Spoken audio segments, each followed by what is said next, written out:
욥의 자기 변호죠. 자기 변호가 계속됩니다. 그 전체 의미는 나는 나의 의로움을 끝까지 견지하겠다는 것. 너희들이 아무리 나를 죄인이라고 공격을 하도 나를 불의하다고 공격을 해도 나는 나의 의로움을 끝까지 주장하겠다는 겁니다. 참 이 의로운 사람이 이 행하는 고집 같기도 하고요. 실수 같기도 하고 완악함 같기도 하고 그랬습니다. 1절부터 6절까지 비록 하나님이 자신의 정당함을 물리치시고 영혼을 괴롭게 하여도 하나님이 그렇게 했다는 겁니다. 혹 하나님의 숨결이 있는 한 결코 불의와 거짓을 말하지 않을 것이라고 선언을 합니다. 친구들을 향해서. 그리고 친구들을 이 악인이라고 되어 있습니다만 원수라고도 되어 있고 악인은 절대로 옳다고 하지 않을 것이며 죽기 전에는 자신의 온전함, 공의로움을 버리지 않을 것이며 자신의 생애를 비웃지 않을 것이라고 강변을 합니다. 참 대단합니다. 얼마나 의롭게 살았기에 자신의 생애를 비웃지 않을 것이라. 보통 우리가 죽을 때쯤 되면 자신의 삶이 아무리 훌륭해도 다 후회하고 반성하고 그러는데 욥은 지금 죽으면서도 자신의 생애를 비웃지 않을 것이다. 죽을 때까지 자신의 생애를 긍정적으로 평가하겠다고 선언을 하니 참 대단한 사람이다. 정말 참 자신만만한 사람이고 정말 하나님 앞에서 이렇게 살려고 노력한 사람이 분명하구나. 그런 생각이. 그러면서 여기까지 하면 참 좋으면 7절부터 이제 친구들을 향한 원수라고 되어 있습니다만 사실 원수가 친구들이죠. 뭐 보통 우리가 다 원수가 집안에 있다, 내 안에 있다 이런 말을 많이 하는데 이 원수가 따로 있는 게 멀리 있는 것이 아니고 지금 앞에 와서 조언한다고 하는 자기를 위로한답시고 자기 죄를 지적하는 친구들인데 그들을 향한 저주를 끌어붙는데요. 7절부터 10절까지 우선 먼저 보시면 악인같이 되고 불의한 자가 되기를 원한다. 이익을 얻겠지만 하나님이 영혼을 거두실 때 아무런 희망이 없을 것이다. 환난이 닥칠 때 하나님이 응답하지 않을 것이며 그래서 원수는 전능자를 기뻐하지 않게 될 것이다. 너희들 하나님을 사랑하는 척하지만 궁극적으로 너희들이 하나님을 기뻐하지 않을 것이다 라고 선언을 합니다. 예.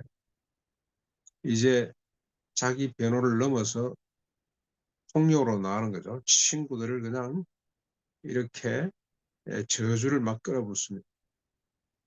그러면서 11절 12절 친구들을 향해 또 뭐라고 이야기를 합니까? 하나님의 솜씨를 숨김없이 내가 가르쳐 주겠다. 그러나 너희가 이것을 보고도 무익한 사람이 되었구나. 못 알아듣는구나. 내가 가르쳐 주마. 고통 가운데 있으면서도 자신의 의로움을 드러내기 위해서 친구들을 오히려 가르치겠다고 이렇게 나서는 겁니다. 그러면서 뭐라고 이야기를 합니까? 13절부터 끔찍한 이야기죠. 끔찍한 이야기. 악인들이 받을 보응에 하나님의 분깃에 대한 이야기입니다만은 사실 이게 친구들을 향해 이런 악담을 쏟아내는 거죠. 너희들이 받을 분깃이 뭐냐? 전능자가 너희를 위하여 예비된 분깃이 뭐냐?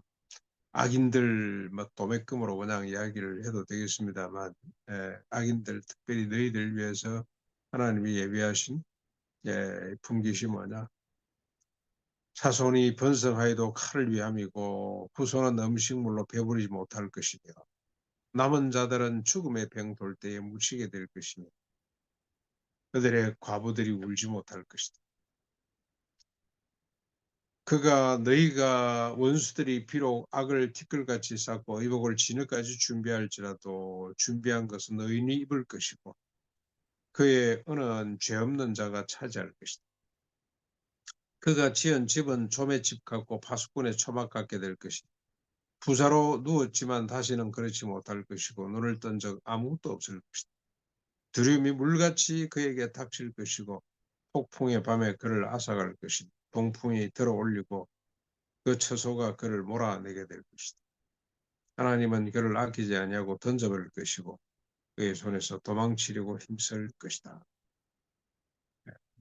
사람들은 그를 바라보며 손뼉치고 그의 처소에서 그를 비웃게 될 것이다. 이들이 악인들이 받을, 더 솔직히 말하면 너희들이 받을 하나님의 풍기시다.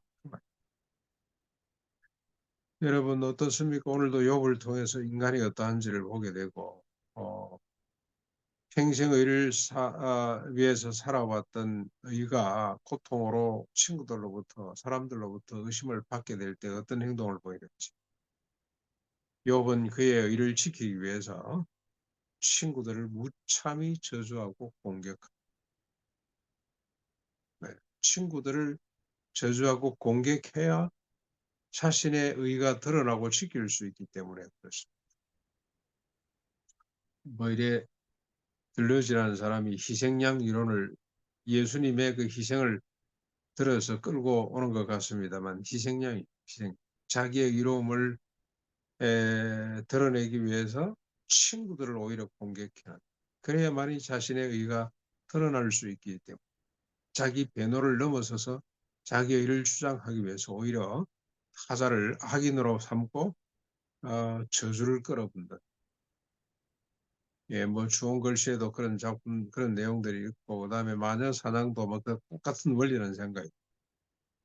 예, 오히려 남을 공격함으로 자기를 돋보이게 만드는 뭐 우리가 지금 뭐 이게 의인들뿐만이 아니고 세상 사람 방식 같다는 생각이 들고요. 그래서 우리가 이 실정을 반대급부적으로 유익을 얻어서 정권을 창출해내고 막 그러잖아요. 그래서 서로 흠집 찾으려고 민주당은 민주당대로 뭐 국민의힘은 국민의힘대로 정치권에도 똑같은 원리가 작동을 하는 것 같습니다. 예, 타자를 공격해야 자기가 살아남는 자기의가 드러나는 이런 끔찍한 현실을 우리가 친구들도 똑같은 논리로 욥을 지금 공격하고 있고 아이고 내가 그렇구나 하면 벌써 끝났을 대화인데 싸움인데 나는 아니야 하는 바람에 계속해서 너는 그래 자신의 실력 자신의 의를 동원해 가지고 친구를 완전히 무참히 저주를 해야만이 직성이 풀리는 것이 인간의 본성이구나 또 인간의 모습을 우리가 보게 됩니다. 성경은 실론 하나님 삼위일체 하나님에 대한 이야기도 있습니다만 인간에 대한 이야기가 얼마나 많은지 모릅니다. 인간의 실상을 보려고 하면 저는 성경보다 더 온전한 책이 없다는 생각이 듭니다. 고은 씨가 만인보인가요? 만인보? 만 명을 대상으로 온갖 인간의 군상들을 다 이야기하고 싶어서 시를 썼다. 지금 완결했는지 모르겠습니다만 이 성경에 보면은 인간을 적나라하게 들여다볼 수 있는 교과서가 저는 성경이라고. 오늘도 우리가 얻어야 될 교훈은 뭐겠습니까? 의가 사랑을 담지 못할 때 폭력이 된다. 의의 열매는 사랑으로 맺어져야 된다. 그래야만이 의가 될 수가 있다. 사랑으로 열매 맺지 못하는 너희는 이건 무기다. 이건 폭력이다. 궁극적으로 의는 뭐겠습니까? 사랑을 담아내야 된다. 그래서 여러분 613가지를 예수님이 요약하셨잖아요. 율법과 선지자의 대강령은 첫째는 하나님 사랑이고 둘째는 이웃 사랑이고. 그런데 그 사랑도 하나입니다. 하나님 사랑이고 이웃 사랑이고 이웃 사랑이고 하나님의 사랑이고 서로 사랑하는 것. 사랑하는 것은 불쌍히 여기는 것. 같이 고통의 자리에 앉아 있는 것. 지적질하는 것이 아니고 같이 끌어안고 같이 울고 웃는 것이 사랑. 이 사랑을 담지 못하는 것은 의가 아니며 의는 반드시 사랑으로 귀결되어야 된다는 것. 그래서 여러분 저 정치권에서도 뭐 철학자들도 이 의가 뭔지 공의가 뭔지를 연구를 했는데 공의는 높은 것을 낮추고 낮은 것을 높여서 팽창케 하는 것, 평균케 하는 것. 그 정도 수준까지 온 것 같습니다. 그걸 또 인정 안 하는 사람은 나랍니다만 결국 그게 사랑이죠. 높은 사람이 낮아지고 낮은 사람을 끌어올려서 같이 평균케 되는 나라. 이 옆에 서서 같이 울고 웃는 것이 정이고 사랑이죠. 예, 이걸 놓쳐버린 이 욥과 세 친구들을 통해 얼마나 자기가 이 불의한 짓을 하는지 하나님이 지금 보여주시려고 계속 이 논쟁을 끌고 가신다는 생각이 오늘도 우리가 의의 열매를 맺는 사랑으로 의의 열매를 구체적으로 맺어가는 하루가 될 수 있기를 바랍니다.